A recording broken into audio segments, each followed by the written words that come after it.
नमस्कार, आप देख रहे हैं न्यूज नेशन। मैं हूं आपके साथ पयोधी शशि और इस वक्त जो वक्त हो चला है किसी भी खबर का संपूर्ण विश्लेषण करने वाला शो लाई डिटेक्टर टेस्ट का है और इसमें आज बात होगी इस खौफनाक जंग के बारे में जिसकी पटकथा लिखी जा रही है। अगर ये पूरी हो गई तो महाविनाश होगा, क्योंकि अभी तो शीत युद्ध चल रहा है, दोनों तरफ से जुबानी तीर चल रहे हैं। लेकिन अगर इन दोनों देशों का आमना सामना हुआ तो महायुद्ध होगा। अगर ऐसा हुआ तो दुनिया दो खेमे में बट जाएगी। अगर इन दोनों देशों का आमना सामना हुआ तो भयानक कैसे संहार होगा। फिलहाल मामला शीत युद्ध तक है और दुनिया भी कह रही है कि मामला कोल्ड वॉर तक ही सीमित रहे। तीसरे महायुद्ध के बजते सायरन का सच।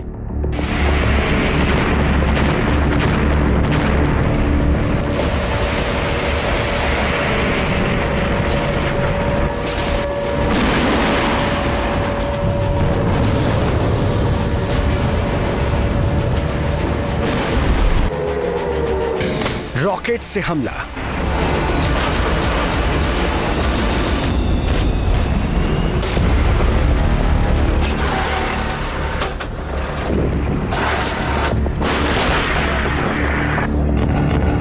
मिसाइल से प्रहार।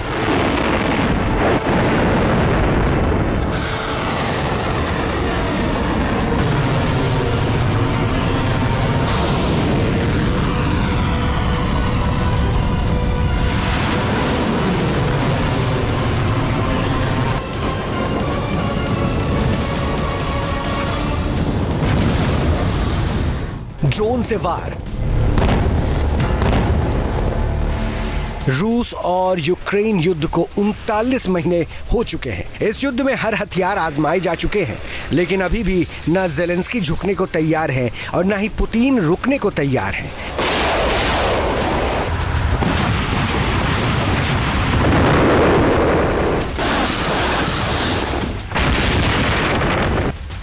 रूस ने अभी हाल में यूक्रेन पर जो अटैक किया, अगर उसकी बात करें तो हथियारों के इस्तेमाल के लिहाज से रूस ने यूक्रेन पर 367 ड्रोन और मिसाइल दागी, जिससे पूरा यूक्रेन दहल गया। पुतिन की फौज ने यूक्रेन के शहरों पर एक ही रात यानी कि रविवार को 298 ड्रोन अटैक्स किए, तो वहीं 69 मिसाइल्स भी दागी।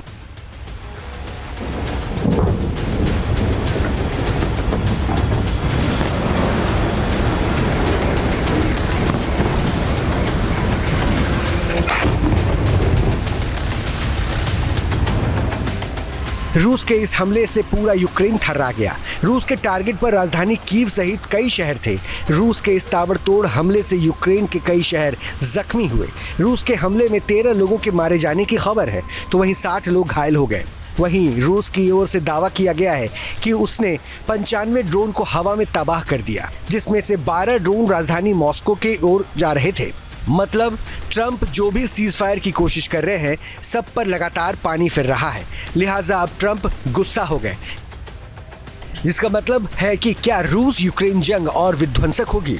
क्या पुतिन कराएंगे थर्ड वर्ल्ड वॉर?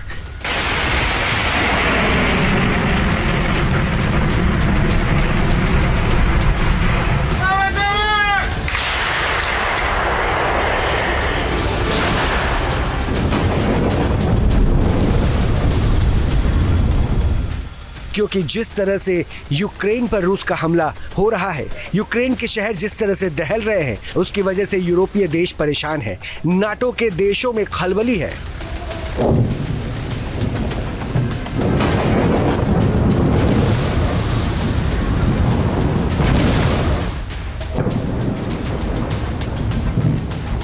अमेरिकी राष्ट्रपति डोनाल्ड ट्रंप किसी भी हालत में रूस और यूक्रेन के बीच सीज फायर कराना चाहते हैं, लेकिन पुतिन इसके लिए तैयार नहीं है।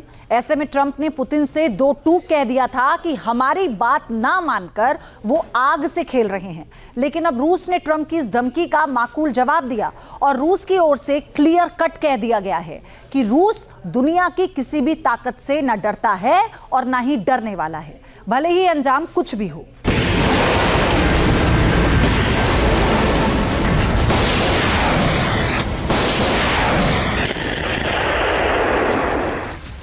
अमेरिका और रूस के बीच इस समय लगातार बयानबाजियां चल रही है। दोनों ओर से शीत युद्ध चल रहा है, लेकिन इस शीत युद्ध को एक हल्की सी चिंगारी महायुद्ध में बदल सकती है, क्योंकि ट्रंप ने जिस तरह से पुतिन को लेकर बयान दिया, उसका जवाब रूस की सिक्योरिटी काउंसिल के डिप्टी चेयर दिमित्री मेदवेदेव की ओर से दिया गया है।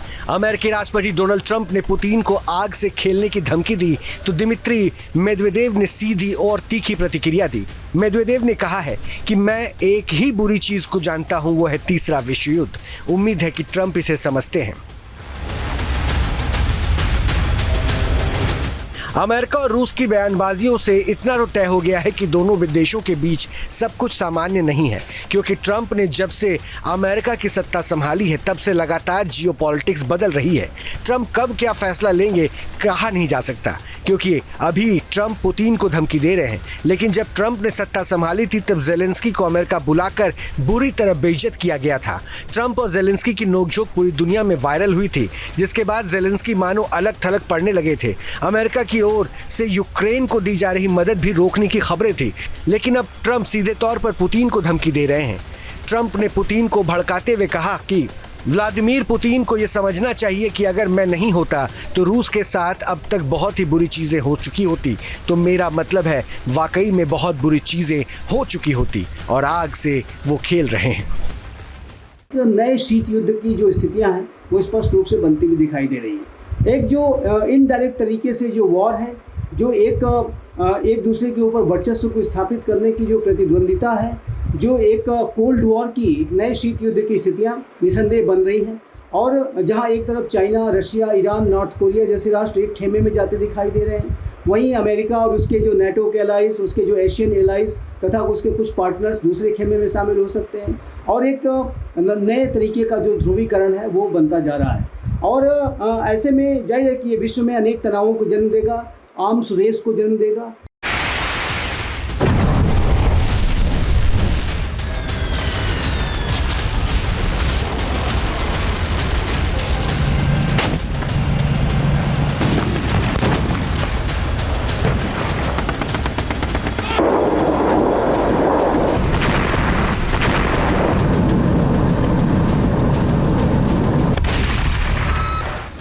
रूस यूक्रेन की जंग हर बीतते वक्त के साथ साथ और भी भयानक होती जा रही है। एक तरफ नाटो के हथियार हैं, तो दूसरी तरफ रूस के हथियार हैं। रूस को ड्रोन के जरिए ईरान सपोर्ट कर रहा है, ईरान के ड्रोन के जरिए रूस यूक्रेन में काफी तबाही मचा रहा है।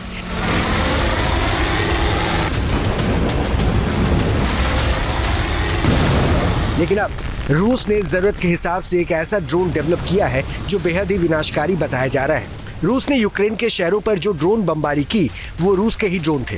कहा जा रहा है कि इसमें रूस ने जेरान 2 ड्रोन्स का इस्तेमाल किया है।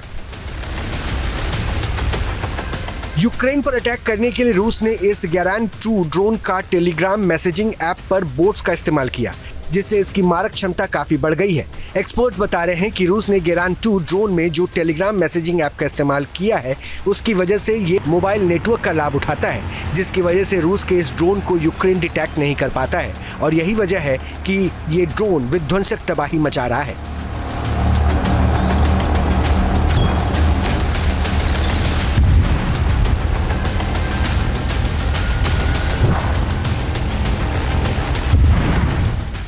गेरान अधिक शक्तिशाली इंजन से लैस है, जिससे वो जमीन से 2 किलोमीटर की ऊंचाई तक उड़ान भर सकता है। यूक्रेन के पास इस ड्रोन की कोई काट नहीं है। अब आपको पुतिन के एक ऐसे ड्रोन के बारे में बताते हैं जिसकी क्षमताओं को सुनकर आप भी हैरान रह जाएंगे और आप ये समझ पाएंगे कि पुतिन बार बार क्यों इतनी धमकी देते हैं और क्यों वो ये कहते हैं कि वो हर तरह की परिस्थिति से निपटने के लिए तैयार हैं। तो रूस का गेरान 2 ड्रोन क्या है उसके बारे में आप जानिए। इसकी ऑपरेशनल रेंज कितनी है? 2500 किलोमीटर इसकी ऑपरेशनल रेंज बताई जाती है। 185 किलोमीटर प्रति घंटा इसकी स्पीड बताई जाती है और इसका जो लॉन्च प्लेटफॉर्म है वो रॉकेट असिस्टेंट टेक ऑफ है, यानी एक रॉकेट की तरह से ये टेक ऑफ कर सकता है। इसका वॉरहेड क्या है? 50 किलोग्राम का इसका वॉरहेड बताया जाता है। हालांकि इस ड्रोन के बारे में ये भी कहा जाता है कि बाकी के देश जो हैं वो भी इसी के मुकाबले का ड्रोन तैयार करना चाहते हैं और शायद जानकारी ये भी है, ये सूत्रों की जानकारी है कि कई ऐसे देश हैं इस ड्रोन को लेकर जिन्होंने रूस से बात भी की है।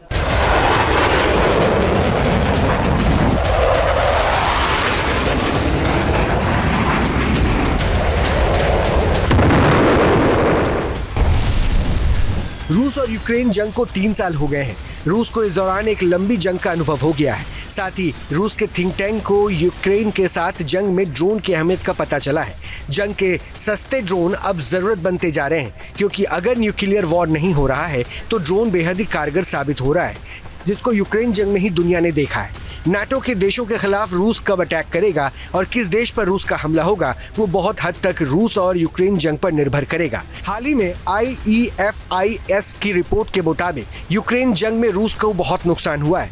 बावजूद इसके रूस और भी ताकत के साथ सैन्य संसाधन जुटा रहा है, क्योंकि रूस किसी भी कीमत पर यूक्रेन को जंग में झुकाना चाहता है। रिपोर्ट में दावा किया गया है कि अगर यूक्रेन की जंग रूस की शर्तों पर खत्म होती है तो पुतिन का पलड़ा भारी होगा, क्योंकि अगर पुतिन नाटो के देशों को अपनी शर्तों पर झुका ले गए तो पुतिन इसे अपनी जीत मानेंगे और फिर वो नाटो देशों के सीमाओं के करीब सैन्य गतिविधि को बढ़ाएंगे। नाटो का मेंबर अमेरिका सहित 32 देश हैं। यूरोप के ज्यादातर देशों तक रूस की पहुंच है, लेकिन नाटो के 7 देश ऐसे भी हैं जिनकी सीमा रूस से एकदम लगती है। उसमें Sweden, Norway, Finland, Estonia, Latvia, Lithuania, Poland.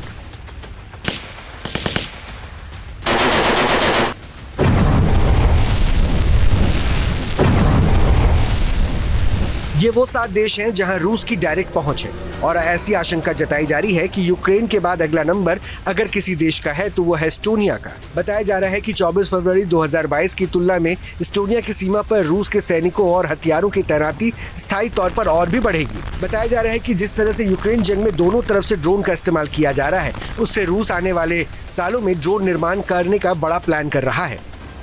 Report के मुताबिक 2030 तक रूस ने ड्रोन मैन्युफैक्चरिंग का अलग से बजट दिया है। 48 रिसर्च एंड प्रोडक्शन सेंटर रूस में खुलेगा। इसके साथ ही रूस के 75% स्कूलों में ड्रोन से जुड़ी जानकारियां और इससे जुड़ी शिक्षा भी दी जाएगी। पश्चिमी देशों की टेक्नोलॉजी पर जो निर्भरता है उसको रूस खत्म करेगा और 80% टेक्नोलॉजी उपकरण जो पश्चिमी देशों द्वारा प्रतिबंधित है, रूस इनको चीन से लेगा। रूस के पास अंतरिक्ष से हमला करने वाली स्काईफॉल मिसाइल है, लेकिन रूस ड्रोन के मामले में काफी पीछे है। ईरान ने अगर यूक्रेन के खिलाफ ड्रोन देकर मदद नहीं की होती तो जंग में रूस की हालत और भी पतली हो जाती। यही वजह है कि रूस अब ड्रोन का प्रोडक्शन बढ़ा रहा है, जिससे वो नाटो के देशों के खिलाफ चक्रव्यूह तैयार कर सके और रूस के टारगेट पर ही नाटो का देश एस्टोनिया है। पुतिन ने नाटो के देश एस्टोनिया के पास रूस की 69वीं और 68वीं मोटर राइफल डिवीजन जैसी कई इकाइयां तैनात की है। इस डिवीजन के बारे में दावा किया जाता है कि ये एक्शन के लिए हर वक्त तैयार रहती है। रूस की सीमा से जिन नाटो के देशों का बॉर्डर लगता है उनकी उल्टी गिनती शुरू हो जाएगी, ठीक वैसे ही जैसे साल 2008 में रूस ने जॉर्जिया में हमला किया था। फरवरी 2022 में रूस ने यूक्रेन पर धावा बोल दिया, लिहाजा ज़ेलेंस्की इस बात पर यही कह रहे हैं कि अगर पुतिन को रोका नहीं गया तो नाटो के देशों के लिए भी मुसीबत मुहाने पर खड़ी है, क्योंकि पुतिन एक तरफ ड्रोन जुटा रहे हैं तो दूसरी तरफ ऐसी मिसाइलें तैयार कर रहे हैं जिसके टारगेट पर नाटो के देश। रूस की जो ऑरेशनिक मिसाइल है उसकी रेंज में यूक्रेन समेत 16 यूरोपीय देशों के 44 नाटो बेस है। इतना ही नहीं, रूस के पास परमाणु ऊर्जा से चलने वाली स्काईफॉल मिसाइल भी है जो लगभग अनिश्चित समय तक अंतरिक्ष में रह सकती है। वहीं से इसको ऑपरेट किया जा सकता है। जब भी रूस का डिफेंस कमांड इसे हमले का आदेश देगा, मिसाइल तुरंत ही निर्धारित लक्ष्य पर परमाणु हमला कर सकती है। तो तबाही को तैयार पुतिन के 4 हथियार कौन से हैं, चलिए आपको हम बताते हैं। पहले नंबर पर है RS-28 सरमट, दूसरे नंबर पर है एवनगार्ड मिसाइल, तीसरे नंबर पर है टोपोल M मिसाइल और चौथे नंबर पर है यार्स मिसाइल। अब एक एक करके बताते हैं कि ये मिसाइल कितनी घातक है, इनकी क्षमताएं क्या हैं। RS-28 सरमट मिसाइल की हम सबसे पहले बात करेंगे, तो इसके बारे में आप जान लीजिए कि रूस की परमाणु मिसाइलें जो हैं वो क्यों इतनी महत्वपूर्ण है। इसकी स्पीड है 25,000 किलोमीटर प्रति घंटा, ऑपरेशनल रेंज है 18,000 किलोमीटर इसकी। इसके अलावा जो वॉरहेड है वो 10 परमाणु बम की क्षमता वाला है।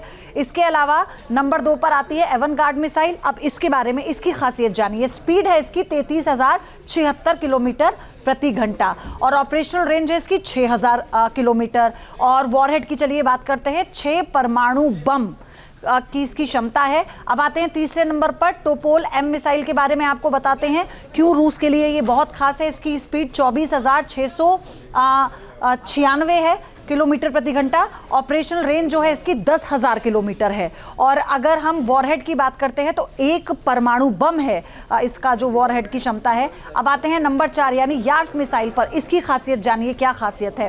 स्पीड इसकी 33,300 किलोमीटर प्रति घंटा है। इसकी ऑपरेशनल रेंज 12,000 किलोमीटर है।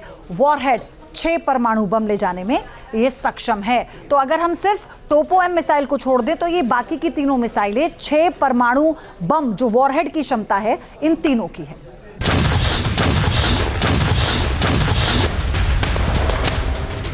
सोचिए रूस की ये मिसाइल कितनी विनाशकारी है। तभी तो अमेरिका और ब्रिटेन जैसे देश घबरा रहे हैं, खौफ का माहौल है। सोचिए जिस तरह से माहौल बन रहे हैं उससे नाटो के यूरोपीय देशों में खौफ है। जिस तरह से ट्रंप और पुतिन में शीतयुद्ध चल रहा है वो किसी बड़े खतरे का अंदेशा दे रहा है। और अगर यूक्रेन पर पुतिन की रणनीति हावी रही तो आने वाले सालों में नाटो के देशों पर भी पुतिन की गाज गिर सकती है और तब अमेरिका और रूस भी आमने सामने होंगे। फिर तीसरे महायुद्ध को कोई भी शक्ति नहीं रोक पाएगी।